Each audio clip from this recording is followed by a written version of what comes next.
Mr. Michael Martin and Mike Sauter with you here for the Regeneration Podcast. It's been a couple of weeks, my friend. Your CSA that is going out this week. What are your people getting? Are they getting their money's worth?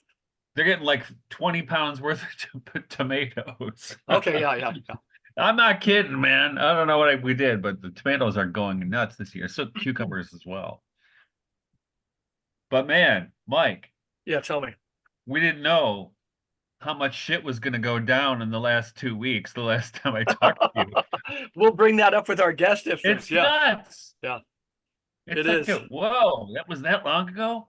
The world was a different place then, Mike. I've talked to several people, and I'm sure this is more widespread, but I'm amazed I hadn't heard it. There's variations of I'm sick and tired of living in the middle of history, right?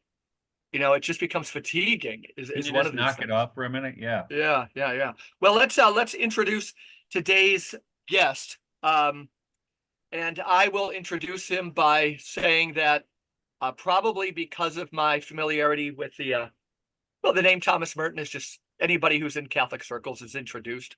Um, then, I've mentioned on this podcast that for about 6 years I ran the retreat houses at the Abbey of the Genesee before his passing. Was a good friend of Father John Hughes Bamberger. Many people were better friends. He was an intimate of Thomas Merton. And, I've been studying this Sophiology thing or just kind of playing around with it for a long time. And two of my kids went to St. Bonaventure the same year because one was doing a year abroad and then came back. And there was going to be a Merton conference. And my daughter said that a recently deceased friar, Dan Riley, I'm going to miss him, that they were maybe looking for some speakers, and she wanted I could give something on Merton for a smaller session. And I just Googled some stuff on Merton, and I said, I didn't know there was a book on Merton and Sophia. I just had no idea. And so I ordered it right away. And I'm embarrassed to say that only when I've been thinking of our guest, Dr. Christopher Pramuk, who I'll introduce, in the last, or since the start of the Regeneration Podcast and thinking about different names, but only by reading his book again, and then by really, for me, and I don't want to single them out exclusively, but his chapter on where Merton was catching fire prior to the writing of Disputed Questions and some other books. Merton was into Maximus the Confessor, check. We could say Heraclitus for sure, but for me, the larger term, the pre-Socratics. The pre-Socratics, they blended light and darkness. These guys got it, and there was a loss with too much light we can go into. And then this summer, I've just been having this near obsession with Boris Pasternak. And then I went back to Dr. Pramuk's book, and then what he was saying in that, which I must have read before, was so enlightening. And then I went back to Merton's essays and Disputed Questions. And for me, there's just so much there. Dr. Pramuk, tell us, I'll read a quick bio, then tell us about yourself. Dr. Christopher Pramuk is an associate professor, and I could have some of this wrong, of theology and the University Chair of Ignatian Thought and Imagination at Regis University in Denver. He's also the author of 2 award-winning studies of Thomas Merton, as well as Hope Sings So Beautiful, Graced Encounters Across the Color Line, a meditation on race relations in society and church. And one book is Sophia, the Hidden Christ of Thomas Merton. And the other one, it's got that wonderful image of Sophia dancing with light. What's the title of the other book, Christopher? At Play in Creation, Merton's Yeah. Awakening to the Feminine Divine. Tell people what you're doing in that book. That book, so Sophia, the first book, is set more as an academic study. It was originally my dissertation on Merton and this wisdom tradition deep dive. Academic, but people have also told me it reads poetically. It tries to respect Merton's own use of language, his poetic sensibilities. The other book, At Play in Creation, came a few years after doing a couple years worth of retreats at different retreat houses on this material of Merton and wisdom. And it benefited greatly from, being in front of retreat gatherings and introducing people to this material. I've had that great experience at a Trappist monastery. I would give retreat talks. I know exactly what you're talking about. Yep, exactly. So that give and take, I think, again, in that book, it's a smaller book. If folks are new to this tradition, I would probably start with at play in creation. Really cool. Because the audience it's meant for is sort of an more introductory, Yeah. but also because it does, again, readers have told me, and because it does reflect a kind of prayerful retreat setting that invites people into not just the intellectual or the idea, the theological constructs that out of this material is coming out of, and even the biblical passages, but an experiential sense of who she is. Who is this Sophia figure at the heart of Merton's writings, especially the last 10 years of his Yeah, life? and the meaning is the message, right? When you're talking about Sophia, we have to be respectful of the way, which Michael knows a lot about. Michael, I want to hear on you on that, but I just want a little then to really get us off and running. And let's, when we start, we'll go into this kind of poetic part. Christopher, give us a little overview about your deep dive into Thomas Merton, your engagement with that personality, and then we're going to dive into some of this stuff. Sure. Well, first, let me just say I'm delighted to be with you. Thank you Thanks. for having me. It's good to be with you. I was introduced to Merton like many people very young as a, cradle Catholic. Merton was kind of a household name in the era that I was born and grew up in, the mid 60s. And my mom handed me a little book by Thomas Merton called The Sign of Jonas, which was his journal from the early 50s, mid 50s, at Gethsemane, the monastery he lived in Kentucky, which was my home state. So I grew up in Lexington, not too far from the Abbey. My folks brought me to visit there a couple of times. I just remember coming to the end of that little book as a 15 or 16-year-old and reading a passage called, kind of a famous meditation called Firewatch, July 4th, 1952. And in which Merton is sort of describing walking through the monastery at night, checking all the corners and rooms for potential fire. But it turns into a kind of extended prayer between him and God, and a reminiscing of different moments of his life with God. Finally emerging on the top of the monastery, looking out in the middle of the night at the stars and the moon, and meditating on his death, on his mortality. As a kid, I think I was just struck by the musicality of Merton's writings.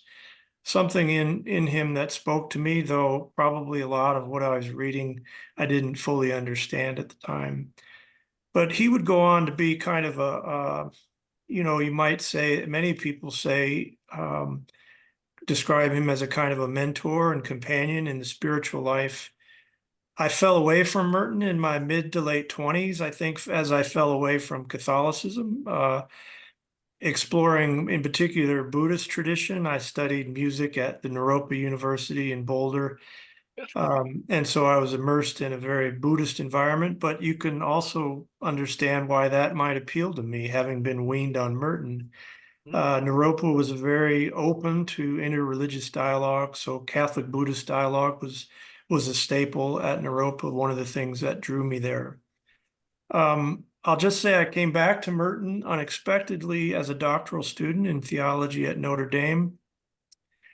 All the questions I had at the time, now this was right around the outbreak of the Iraq War, 2002, and on my mind very much was the question of interfaith relationship.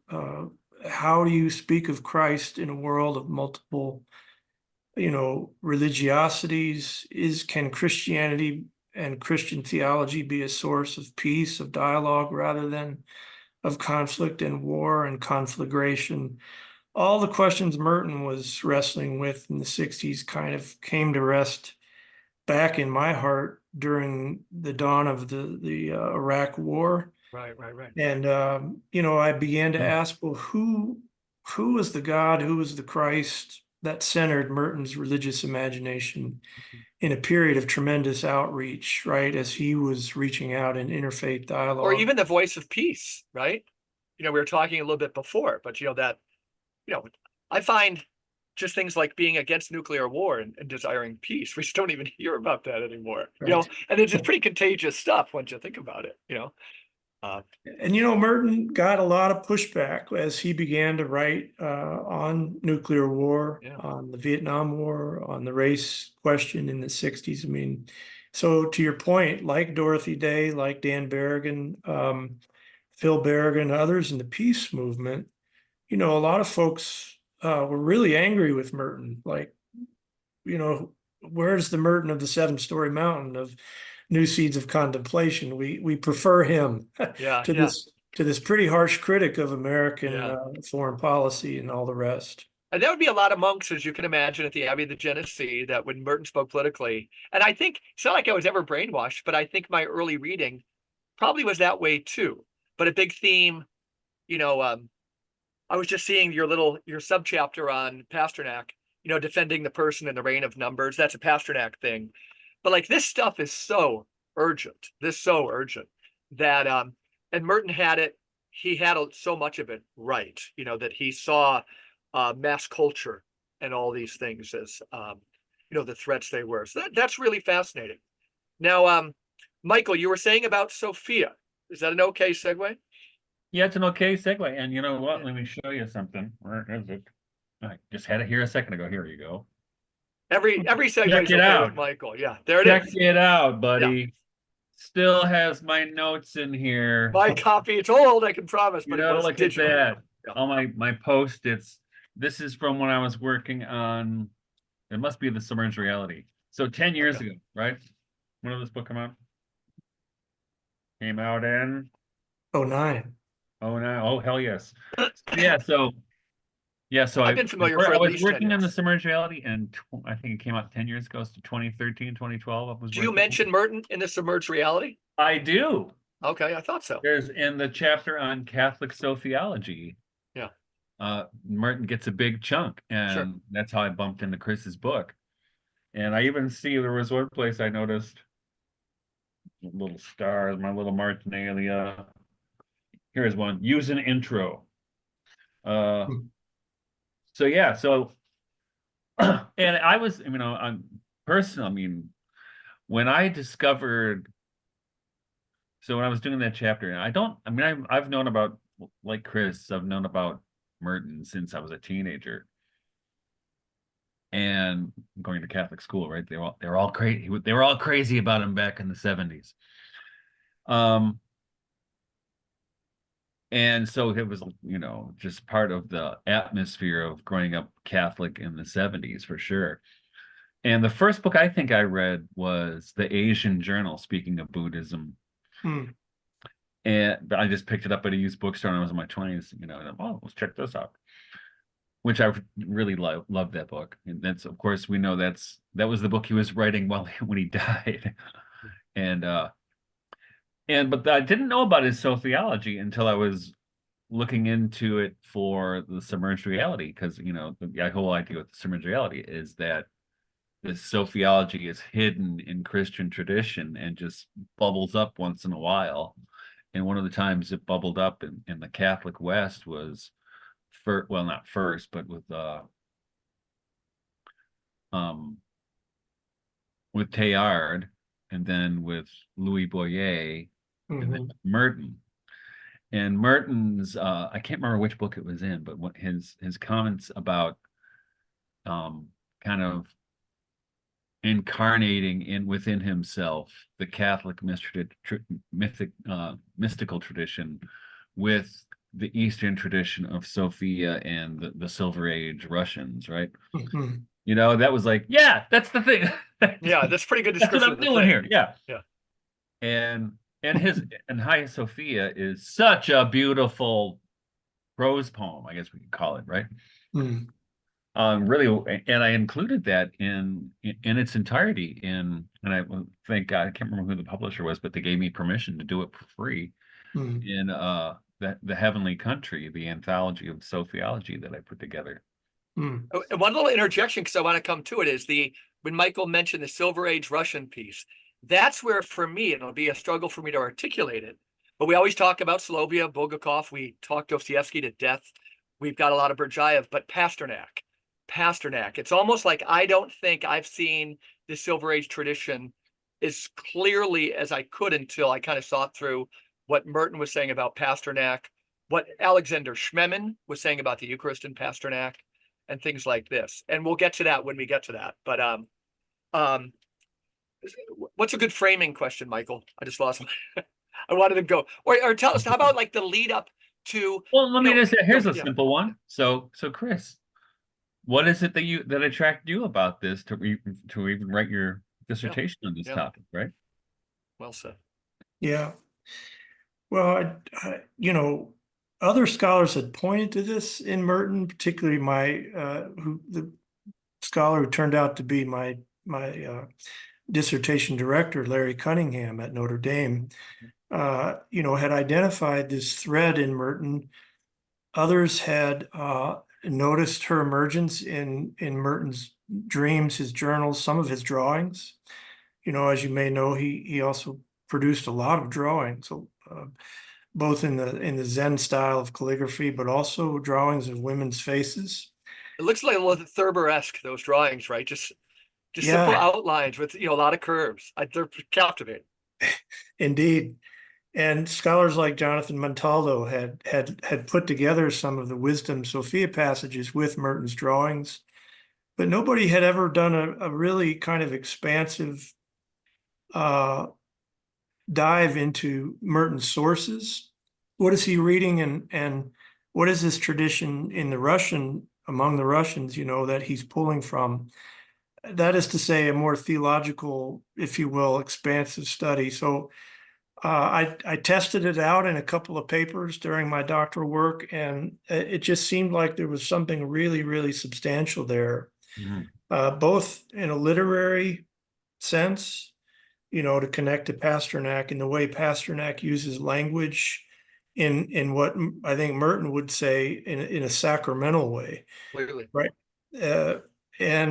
And also in a theological way. So the Russian theologians from Soloviev to Bulgakov, and Paul Evdokimov, very important in Merton's readings. So it just was too intriguing to pass up.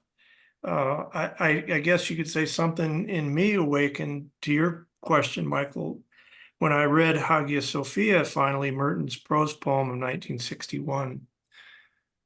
It was hard to identify what it was, but my imagination was really captivated by it. It was very strange and new, and yet it resonated deeply, as if he was speaking truths about reality and the deep structure, if you will, the God-haunted structure of reality, that I yearned for in ways that incorporated the feminine, incorporated the body, the embodied nature of our reality, that celebrated matter and the creation in ways that theology often neglected, abstract theology.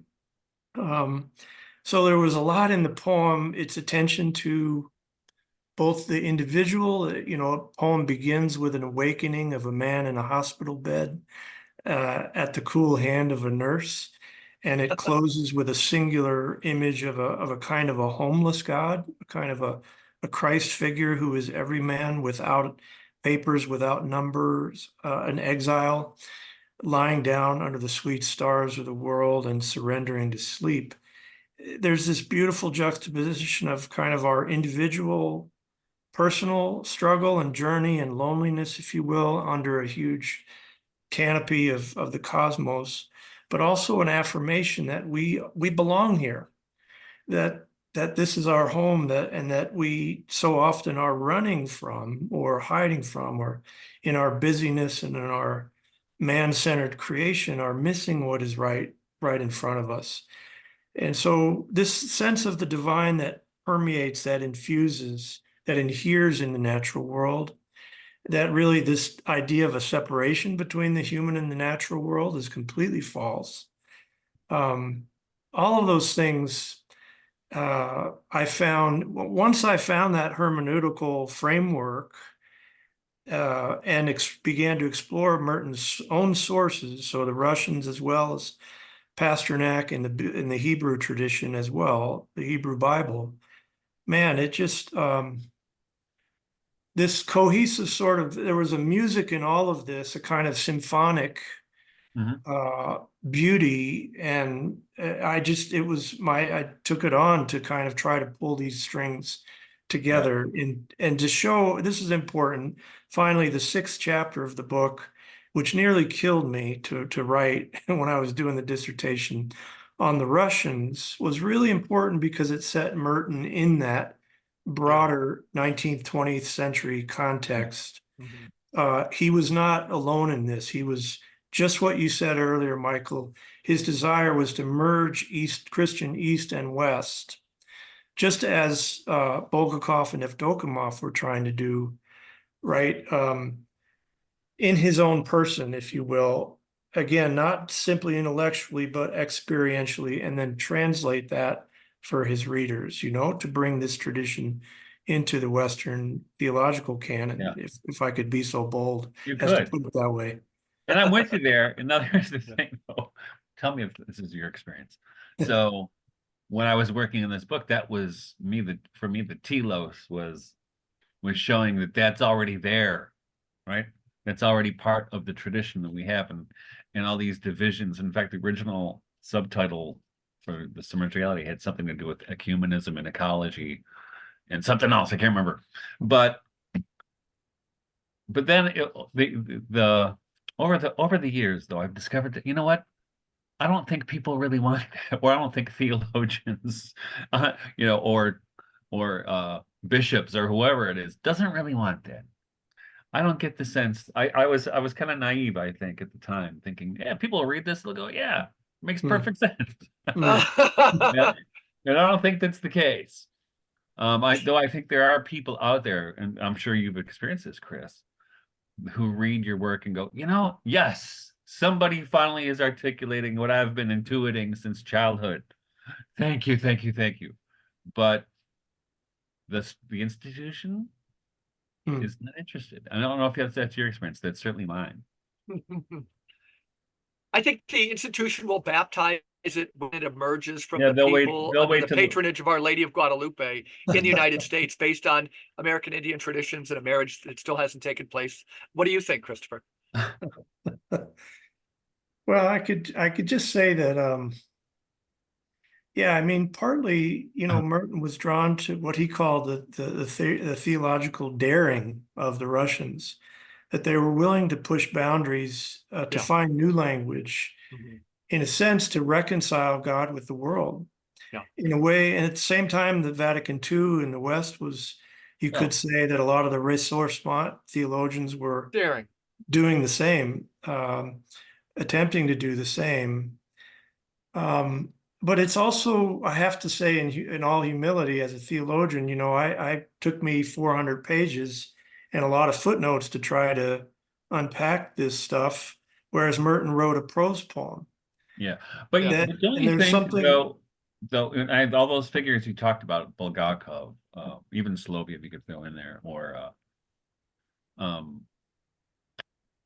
Florensky, Boyer. It's the most poetic of, well, Sophia's poetic. Well, all of them. They are. Plus, also Teilhard and Merton, what they have in common is they weren't afraid to stick their necks out.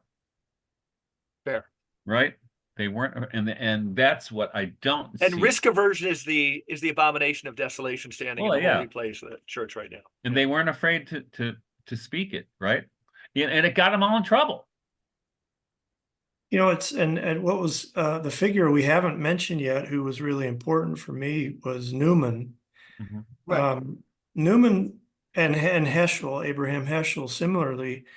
In my second chapter, I look at those two as models of theological method, a method that is open to development, open to growth, that isn't afraid of the back and forth of positive and negative affirmation, positive and negative theology, the dance, if you will, recognizing the metaphorical character of all of our theological statements.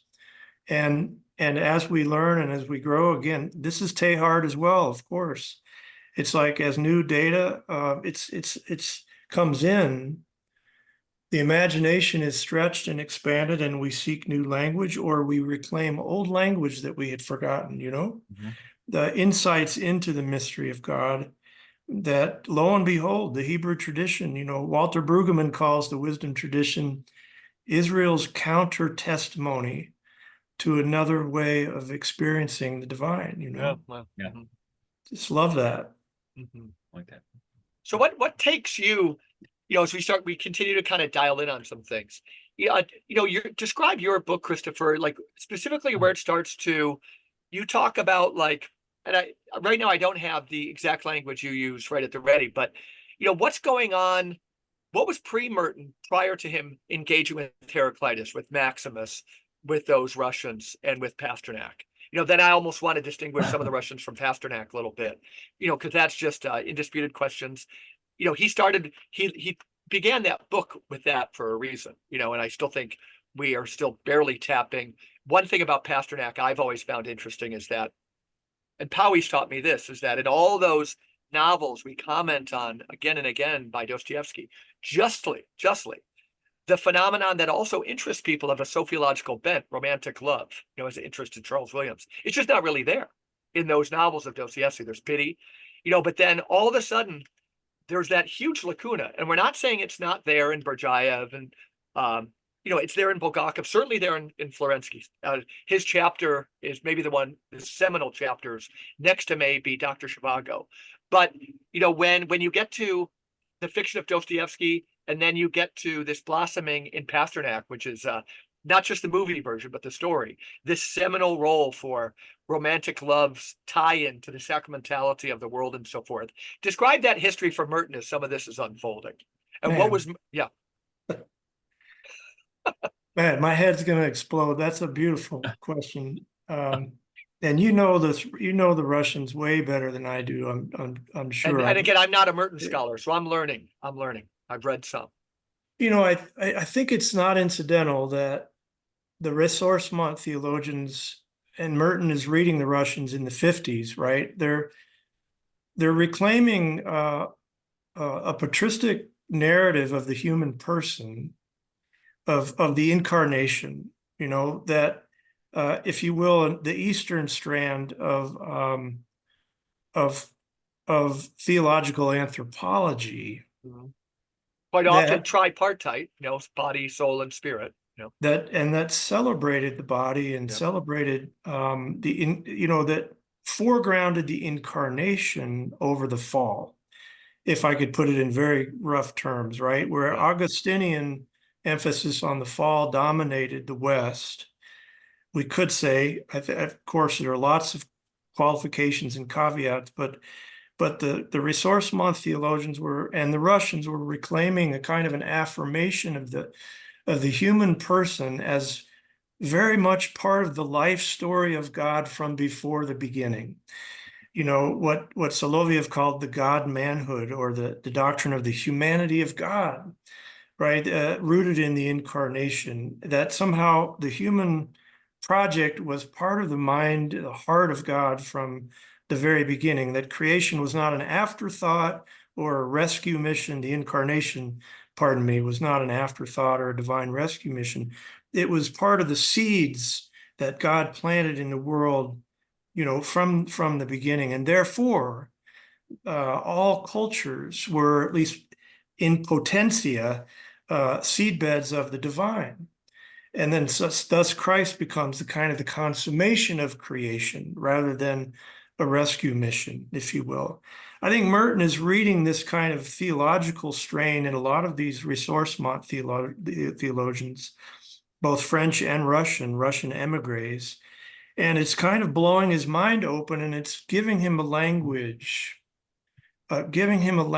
for affirming what he was beginning to already experience. Mm-hmm. And what he felt and experienced at Fourth and Walnut in Louisville, Kentucky, the famous epiphany that he had at the street corner in March of 1958, right? That where he saw the spark of the divine in everyone that was passing by on the street corner. And by the way, the original passage in his original journal, before he revised it for I saw that in your book, yeah. Yeah, it really focuses on the women and his own relationship to women. And to get to your question about the erotic or the embodied,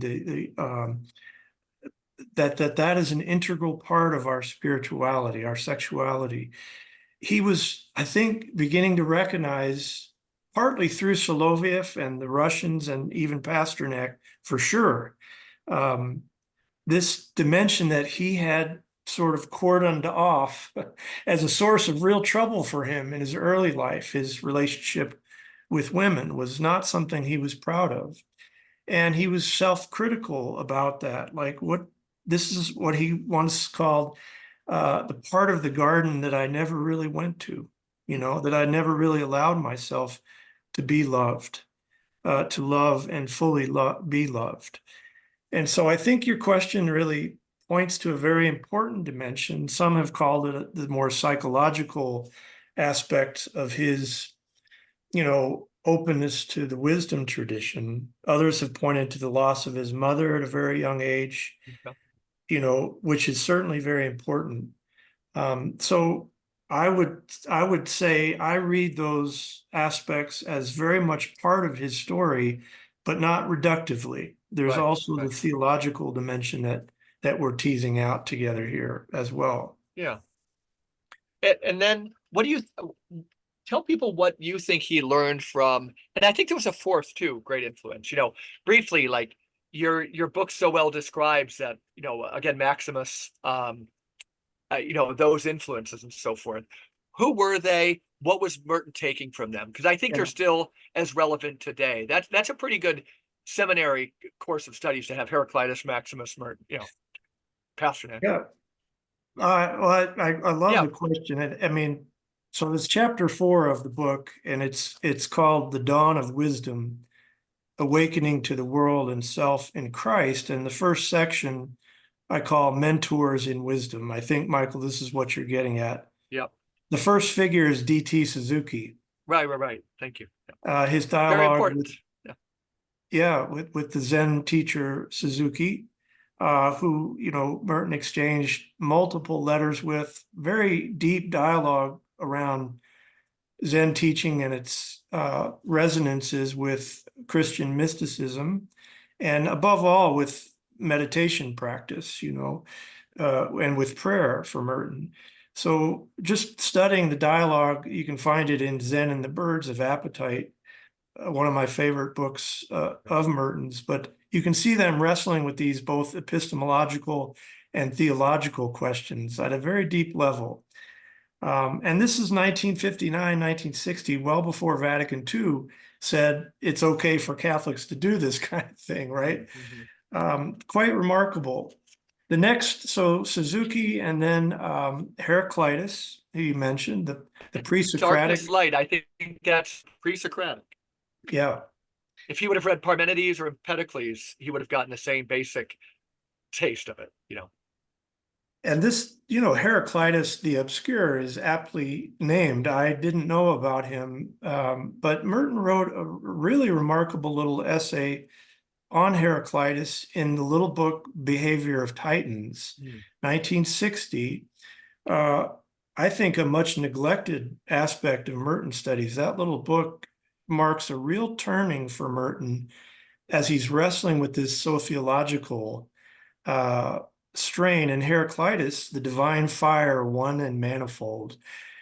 Merton juxtaposes these little enigmatic sayings of Heraclitus with passages from the Hebrew scriptures, wisdom passages, as well as the New Testament. It's quite fascinating, It is. So I call Heraclitus one of Merton's critical mentors in wisdom. And then, and by the way, I really leaned on a scholar named Christopher Nugent, who pointed out some of these convergences of beloved memory. He became a dear friend to me, but without his study of that work, I wouldn't have picked up on that. There's two more figures. One you mentioned is Maximus Confessor. Merton's lecture notes to the novices on Maximus are, and particularly this notion of natural contemplation, or theoria physicae, which I know you both know about. This is very important stuff in his in Merton literature, pretty high-end theological stuff Mhm. that had never been published at the time that I was doing the dissertation. I had the notes from the archives, but it has since been published Okay. under a volume edited by Patrick O'Connell. Okay. And then finally comes Boris Pasternak as a very important mentor in wisdom. Yeah. What do you think of I that course of studies, Michael Martin? yeah, I like it. Yeah, I mean, again, you could really do it. Start a new school. Colleges are closing left and right. Well, that's Buy a yeah. I building on mean, the cheap. Yeah. and that's the. I mean, I Save the don't want planet. I Bring don't want to peace. get off track here, but I mean that's what I keep thinking as we have this conversation is, well, how do you make that part of life, or how well, it can't just be, and this is what I've been Right. banging out off, an academic undertaking. How does that kind of disposition or understanding of the world, how can that filter into even K through 12 education or yeah. liturgy? I mean, how can it be more present to our consciousness or imaginations? And this gets to Boris Pasternak, and I'm not really forcing it. We That's don't what have I to think. stay That's on what I Pasternak. think. Yeah. And that's what I think Merton was doing, right? It Yeah. was. I mean, There was for him. I would, tell me if I'm wrong. Even though he's a monk, there's a pastoral dimension to his writing. Yeah. Right. Yeah. Where he's not just doing this for the scholars, right? Right. I mean, that's in the Seven Story Mountain for sure, right? It was a wildly popular book, Mhm. million seller kind of thing.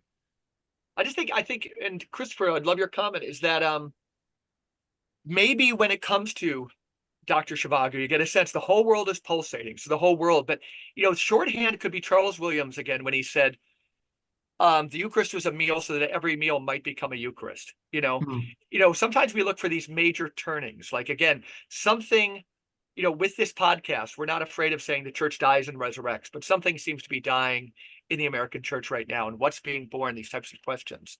But the Hmm. idea of, what's going on right now is, when you look at, to Michael's point, you can't lock Pasternak up in a school by any means. It's kind of a pulsating world. And Dr. Zhivago, people say it means doctor of life, you know, but so start feeding into this, Christopher. Yeah, I mean, two things, and I'm going to read a little passage, if I could, just Sure, from please. my section on Pasternak, because I Yeah. think I'd probably say it better there than I could impromptu. But just to my earlier point that Merton, I think, was looking increasingly to the poets and to literature. At this turn of the 1960s, and hence he writes a 60 or 70 or 80-page essay on Pasternak and the musicality of Pasternak's language, celebrating human life itself as Yeah. the life story of God, if you will, that human beings no longer die in the ditch like a Yeah. dog. No, that with the incarnation, the reign of numbers comes to an end, right? We're no longer, if I could quote Pink Floyd, just cogs in the machine, bricks in the wall. Welcome, my son, welcome to the machine. Merton was rebelling against this aspect of modern life, the alienated dimension of modern life. So I don't know exactly the answer, Michael, to your very poignant question about how do you translate this sensibility into our ordinary practices and discourses, especially for children. Yeah. But I think you're right that Merton was, he was in a way trying to do that and increasingly looking to play with language, as many poets, the poets he lifted up, the language itself as a sacramental vessel potentially for awakening. But he also, of course, would include practices of silence in, the contemplative dimension, the music of silence, if you will. All of his writings on contemplation, which are still remain so critical today.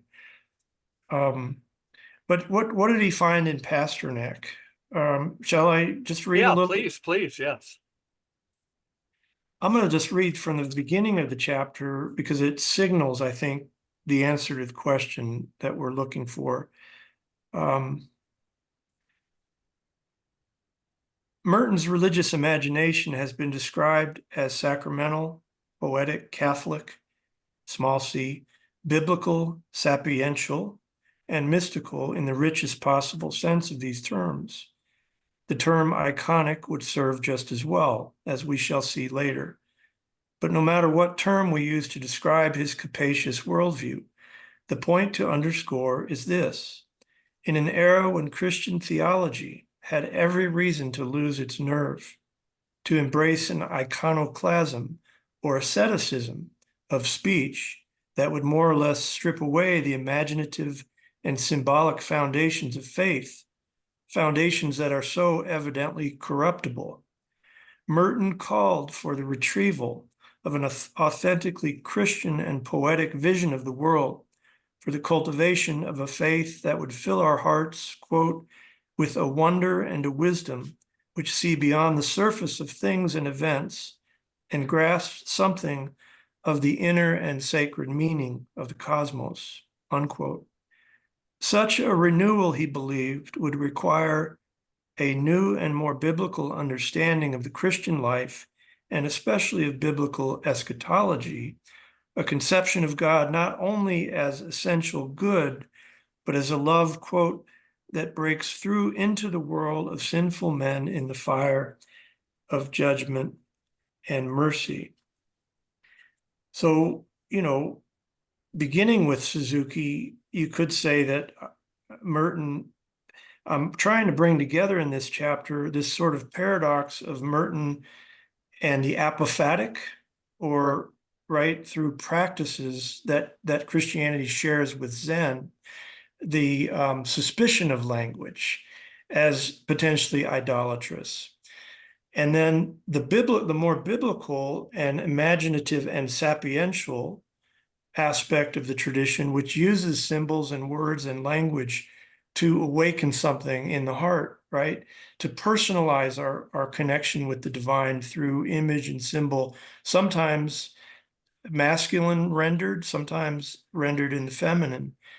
But what I'm doing in this chapter is showing how Merton found in the Wisdom Sophia tradition and in Pasternak this profound kind of sophiological worldview, right, in which the divine and the human were not separate realms, but via this incarnational sacramental perspective, we become the life, the hands and the feet of the divine in the world through human freedom, the choices we make economically, politically, agriculturally, how we construct a world.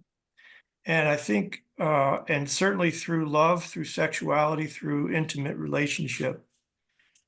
I'll just read a brief from the section on Pasternak, page 148, Yep. defending the person in the reign of numbers. I'll skip over the first part. After receiving 2 warm letters of gratitude from Pasternak in response to the first letter, Merton writes again on October 23rd, this is 1958. It has given me much food for thought, this bare fact of communication between us, at a time when our 2 countries are unable to communicate with one another seriously and sincerely, but spend millions communicating with the moon. No, the great business of our time is this, for one man to find himself in another one who is on the other side of the world. Only by such contacts can there be peace. Can the sacredness of life be preserved and developed, and the image of God manifest in the world? Merton had just finished Dr. Zhivago, the book for which Pasternak had been awarded the Nobel Prize, only to relinquish the honor under political pressure and the fear of exile. And here I quote Merton, "The book is a world in itself, a sophiological world, a paradise, and a hell in which the great mystical figures of Yuri and Lara stand out as Adam and Eve, and though they walk in darkness, walk with their hand in the hand of God. The earth they walk is sacred because of them. And then he continues, am I right in surmising that the ideas in the book run closely parallel to those in Soloviev's meaning of love? There is a great similarity. And Michael, you could probably speak to that question more than I could. Yeah. Michael, what are you hearing here? Well, amen. That's what I'm hearing. Yeah, And right. well, and the thing, I mean, what really strikes me in this, as you were reading, Chris, I kept thinking, and I've been thinking about this a lot lately, it seems to me that this Sophiological intuition obliterates dualism. Right. Or complicates it seriously. Yes. Or could use dualism as a tool, just like science could be used as a tool to figure certain things out that are methodically fruitful, as Owen Barfield would say, but ontologically fictitious. Something Thanks like a lot, that, right? Aristotle. Yeah, right. Science, it's a thing. I get it. Yeah. Well, yeah, but that's it's a but great I think that's that, and I think we're our culture. I mean, I think even the problems we see in the world right now are afflictions because of a shitty theology that people didn't take as metaphorical, that they took as literal. Mm. And when we see, I think, and this is very true. I mean, you see in the world that people, so on the like conservative Christian side, you'll see people who, think, well, the earth's not our real home. What? Right? And on the other hand, you see people, the poor kids suffering from the trans movement who, I'm not my body. I'm in the wrong body. I mean, those two things are opposite polarities of the same distortion of understanding the world. And that's why, people ask me, is Sophiology a philosophy? No, it's an accurate description of reality, and I think we most of the suffering we have, right now in our cultural moment is due to that theological misunderstanding that caused so much pain and hardship, and also, I mean, this is why I mentioned ecology earlier. I mean, because you have a jacked up understanding of what the world is, what comes from that is exploitation or disregard. And like Mike mentioned, I got a million tomatoes out in my hoop house right now, but it's because we have a relationship with the land, right? It's sake when I have to leave, and I have to leave in September, I feel like I'm being, it's like opening a wound. Mm. I hate leaving my land and my animals and my plants. It's hard. It hurts. But I mean, you just think about it. I mean, how many people in our culture, especially in academia, the thing that I really don't like about academia is it's almost required that you leave home to get a job. Wow. I mean, Says somebody who comes from or Christopher comes from the state of Wendell Berry, which is an interesting, Wendell, he's very much on my mind in the back of this conversation. Sure, yeah, absolutely. And I kind of think of him, if there is an inheritor and an expositor of this strain of thought, at Wendell Berry would be kind of at the top of the list for me, Mm-hmm. May I ask why do you have to leave in September? Is your work? I have to give a lecture in Washington, which I don't. I mean, I'm glad to do it, but I hate leaving. I'm fine once I get there. Yeah. But it's a temporary leaving. It's not a permanent leaving. No, it's just Michael wouldn't be Michael if this was a real uprooting. Yeah. Oh no. I mean, yeah, we'd be talking him off a cliff. I would talk about that. It would be depression if I had. Yeah. Actually. But so, like, on that, there was some Michael, and this will be kicking it over to Christopher. Is so here we are in this situation, and to link it back to Dr. Zhivago a little bit, and Christopher can be the arbiter, but it's still a great mystery. Is you're saying, whether it's whether it's a bad theology, where Sophiology helps, regarding like natura prior and things like that. Anyhow, in Pasternak, what I think we see is he kind of sides with the revolution. Well, I know we see that.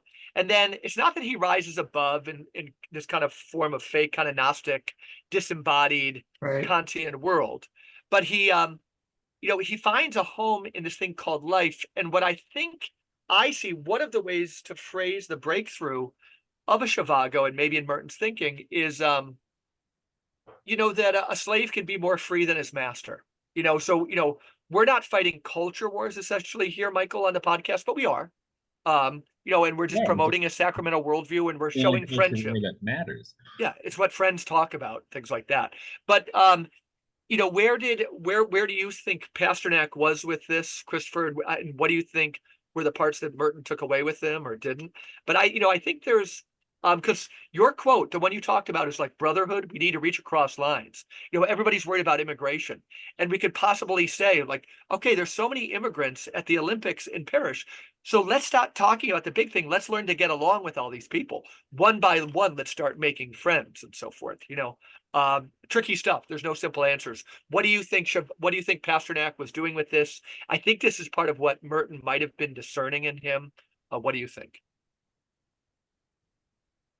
Is that for me or for Mike? Yeah, for you, Christopher. Well, let me just quote Yeah. one more time from the book, because I think we're very close to the answer here that you keep sort of trying to tease out. Yeah. And it has to do with what you just said, person to person relationships as the key for Merton. So I'm going to read two paragraphs, one which I quote Merton quoting Pasternak on Jesus and the Gospels. The Fourth and Walnut experience was precisely this for Merton: an epiphany of human life as the life story of God. Ordinary persons going about their daily business in the crossroads of the secular city, each of them, Christ, Sophia, quote, the child so dear to God from before the beginning. Each of their stories filling, quote, the vast expanses of the universe. That's quoting a phrase from Pasternak. The key to this life story of God, reaching back to Soloviev, is love. The highest expression, quoting Merton here, the highest expression of man's spirituality and freedom. Love, Merton writes, echoing Russian literature from Pasternak to Dostoevsky, quote, is the work not of states, not of organizations, not of institutions, but of persons. That's your Olympic athletes coming together in the village, right? But with Soloviev, and I think for Pasternak too, it's not. There's a great clip out there with Slavoj Žižek. I always hate this idea of universal love. Actually, because he says, love for me is very violent act. Love means I love this fragile individual person and nobody else, right?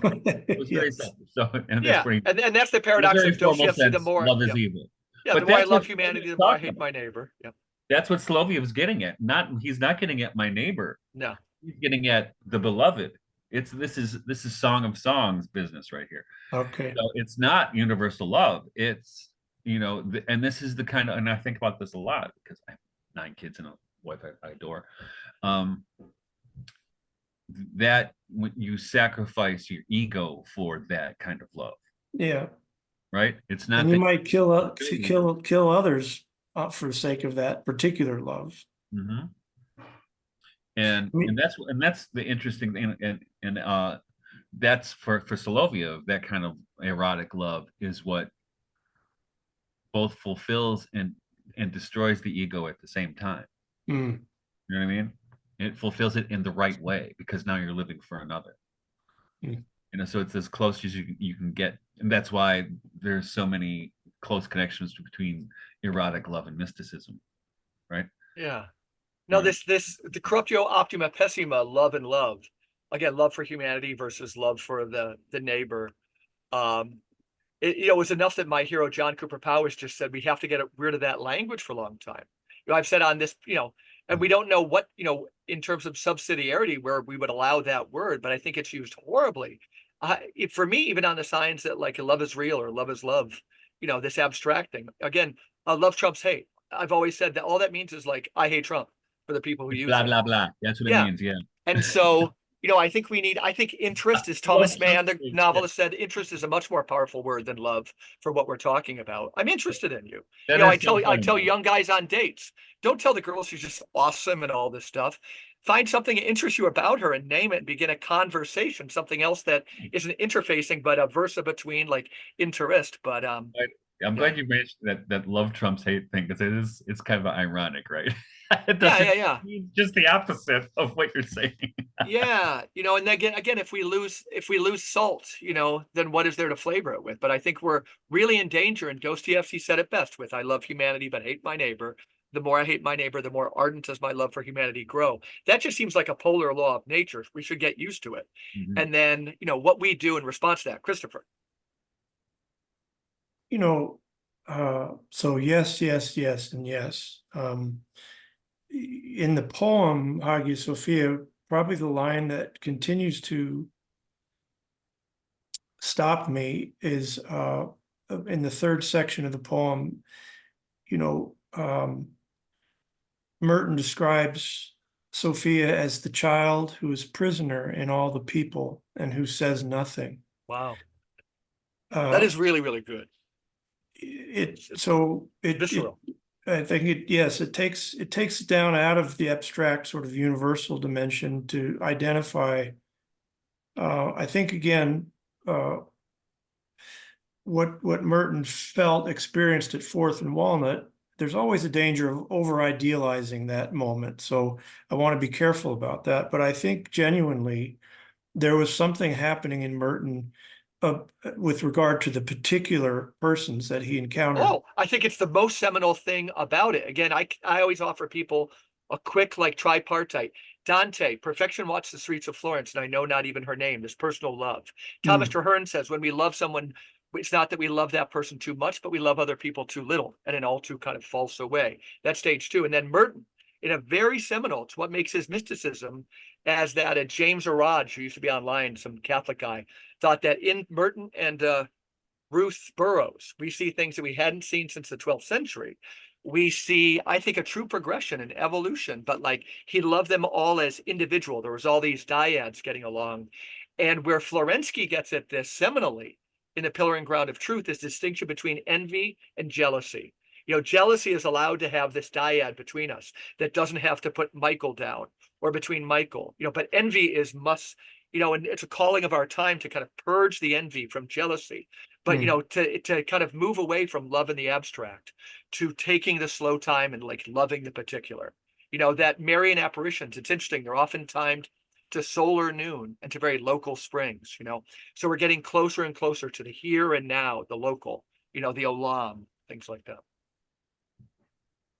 And one has to mention, spring of 1966, Merton falls in love with a very particular person. Yeah. And it really challenges and blows his kind of world open. So to your point earlier about, one love replacing another, he had to really wrestle with, what is my core fidelity here? My core interest, if you will. Here's this person who's shown me, perhaps for the first time in my life, what it feels like, what it means to love and to be loved with an awful, he uses the word awful love, and yet this deep call to solitude, to the monastic life, to stability, etc. So one could say, and it's not just the nurse that he fell in love with, who we know as M from his journals, but one could trace a pattern of relationships with women going back to his literary agent Naomi Burton Stone and many others who helped Merton grow in his care for his capacity to relate with particular women, not in the abstract or not as an object of his lust as a young man, but in truly fraternal, sororal, however you want to call it. And that's also called growing up, which women say men are not doing in our time, that it's these stages. It's there. Of course, Michael's thinking of Knight of Cups, the Terrence Malick movie, where through tarot images and several women, the protagonist played by Christian Bale is, brought through to some type of awakening. Michael, your brain must be kind of going with this stuff. Wow. Well, I think I'm glad you mentioned Knight of Cups, because I wasn't thinking of it, but I am now. Okay, yeah.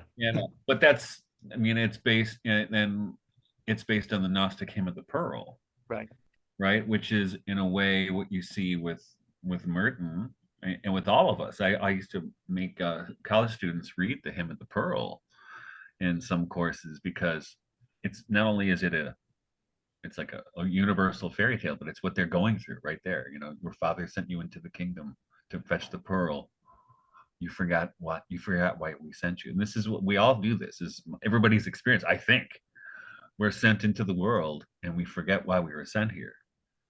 And something comes to remind us why. And we have to step into our royal clothes. And the way we're reminded is usually through eros of some kind. Whether it's falling in love with a fragile individual person, as Zizek put it, or as in Merton's experience with M, the mysterious M, or it also happens, and I think it's not just like that, but it happens in many different milieus, right? Because we do it also through poetry or through the arts or through theology or scripture, whatever it happens to be. But the message is coming to remind us who we are, right? And to call, it's really, as Richard Wilbur said in one of my very favorite poems, love calls us to the things of this world, right?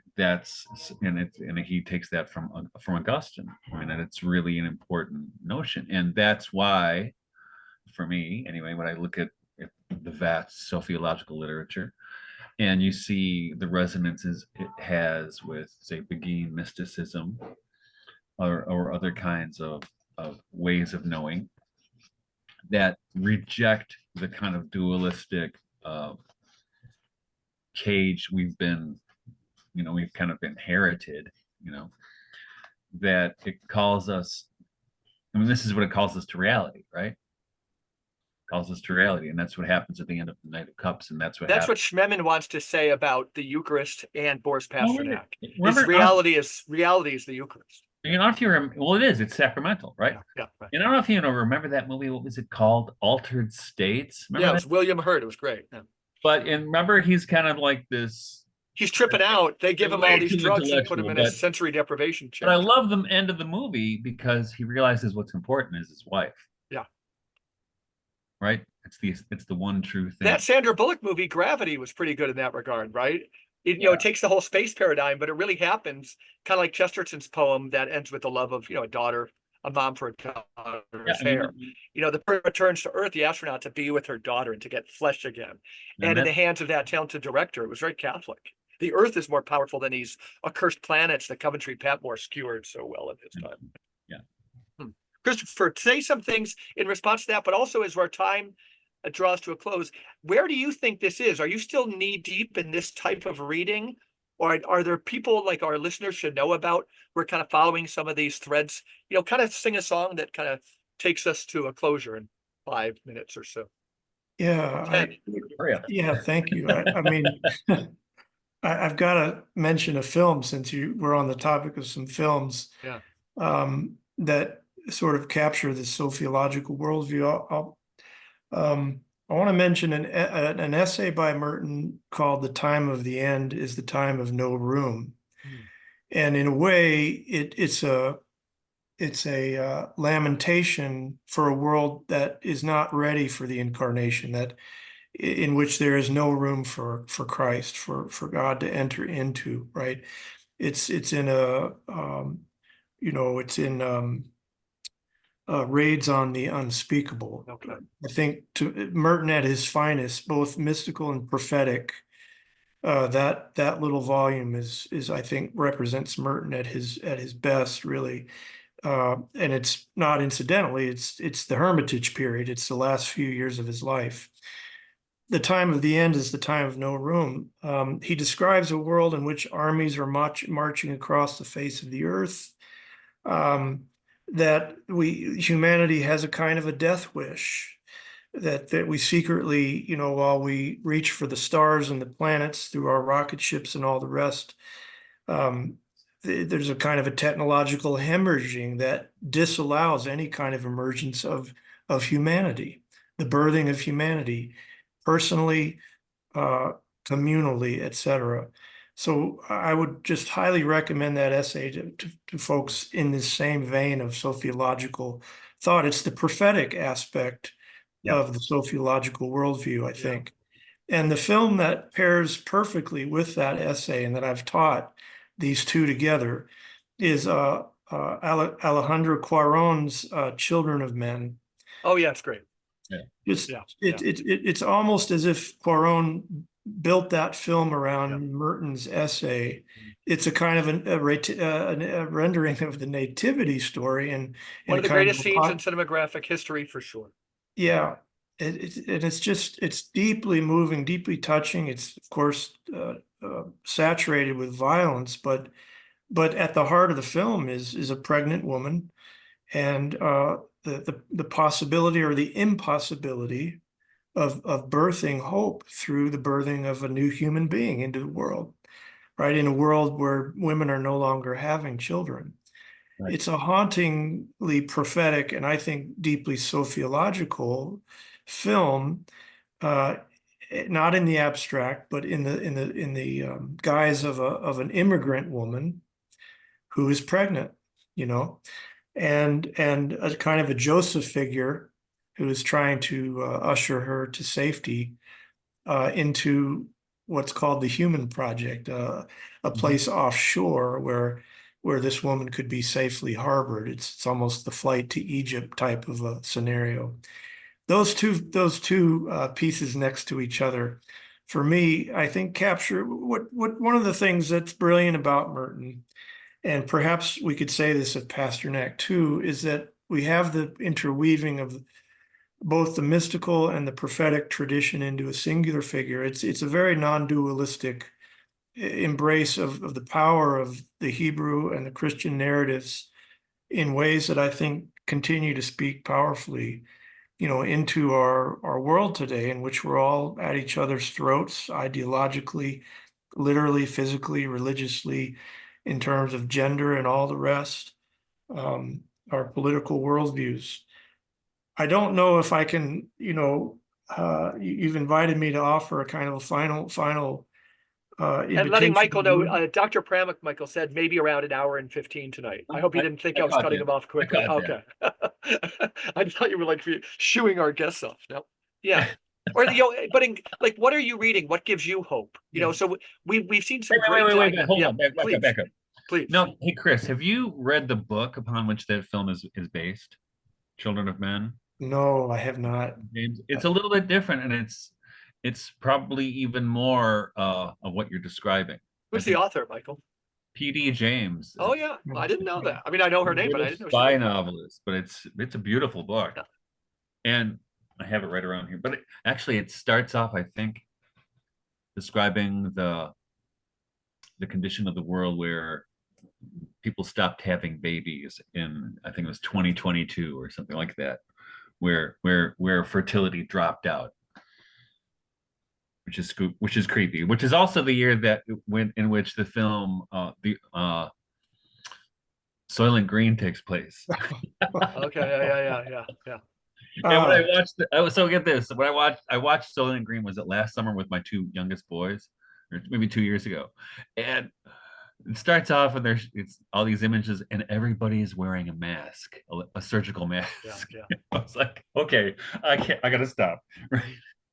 Yeah, you're bringing back traumatic memories of when I saw that film. Yeah. It's funny when you ask me that. What comes to mind, in a way, I've just realized there's sort of a Mertonian turn in the last few years of my life, insofar as I've been drawn more and more, not to theologians or philosophers, but to artists, Me too. Poets, musicians. My most recent book was a study, not a study, really, a conversation with the iconographer Bill McNichols, Father William Hart McNichols. I'm reading a book now called The Gospel According to James Baldwin. I teach Black literature, Langston Hughes and going back to the slave narratives and Maya Angelou. I can't say that I've articulated a self theory for why I'm gravitating in this direction. Maybe it's my original, roots as a musician, and my own introduction, I would say, to the prayer life through the piano. I talked earlier about the musicality of Merton's writings, the musicality of Heschel's writings, Howard Thurman, Baldwin. I used to work at the Howard Thurman Papers Project. Isn't that interesting? So all of those Thurman scholars are friends of mine, and yeah. Wow. Yeah, I think, and he was really onto something. I mean, the Church for the Fellowship of All Peoples, he founded in, I think, the 40s, if I'm not mistaken, but way ahead of his time in terms of his ecumenical interfaith outreach. So there's something in these figures who are at once both mystical and prophetic that I think still have a lot to teach us. But what I've learned from both of you, and then that the theological, the philosophical, the intellectual, the underpinnings. I think Merton was deeply drawn to the Russians partly because they were really trying to develop a theological language, a framework that broke free, right, of what you said earlier, Michael, that broke free of these solipsistic or opaque worldviews that had been thoroughly, constructed over centuries. Thomism that had become very stale, sort of a neo-scholastic prison that kept the Catholic worldview from actually dealing with reality, the world that we live in, that we actually live in. I think Teilhard, of course, is another figure who was trying to break that worldview open. Wendell Berry today, and so many others who've awakened us, sometimes with a shock, necessarily a necessary shock. Filmmakers like Cuarón. So I just seem to be drawn more and more to the artistic framework as ways, because the scientists have been screaming from the rooftops for 50, 60 years, going back to Rachel Carson and further. And we haven't fucking woken up to the reality that we're living in. We need other languages, other forms. We need all of these languages, I think. Yeah. And maybe the Sophiological worldview can help us us theologians and people interested in the religious worldview to break free and to break through. And how about this? Because Michael, just as an incentive that will make you grab Dr. Zhivago today. There's this image of the Sophia image, Lara. And notice what she's doing as she walks by the path worn by pilgrims. But, it's very prophetic. Lara walked along the paths following a path worn by pilgrims and then turned into the fields. Here she stopped and, closing her eyes, took a deep breath of the flower-scented air of the broad expanse around her. It was dearer to her than her kin, better than a lover, wiser than a book. For a moment, she rediscovered the purpose of her life. She was here on earth to grasp the meaning of its wild enchantment and to call each thing by its right name, or, if this were not within her power, to give birth out of love for life to successors who would do it in her place, right? That's a constitution for spirituality right there. Yeah. Yeah. A wild, yeah.